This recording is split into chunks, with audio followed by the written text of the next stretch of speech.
ibang balita, binabatikos ni dating Congressman Mike Defensor ang mga ahensya ng gobyerno dahil sa umano'y pagdidiscredit sa pahayag ng 18 ex-Marines na nagsabing naghatid sila ng malalaking halaga ng pera sa mga tiwaling opisyal. Ayon kay Defensor, dapat laliman pa ng mga investigador ang paratang ng mga umano'y dating sundalo at sapuganting si Congressman Zaldico na anyay nasa likod ng isyu ng korupsyon. Iginiit pa ni Defensor na kung si Ko ang itinuturing utak sa eskandalo, dapat suriin din ang mga pangalang idinawit ng mga nagpakilalang bagmen kabilang ang ilang mambabatas.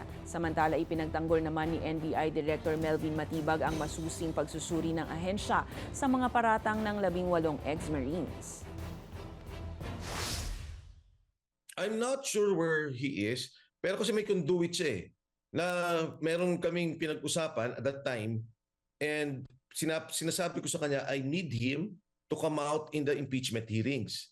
Wala siyang sasabing iba, but what came out in the video recordings that he came out with, yung mga kanyang sinasabi. We will never allow the National Bureau of Investigation to be the tool for a fishing expedition. Kung meron po kayong siguradong pangkaso, sigurado kayo na talagang pwedeng i-file po natin ng diretso.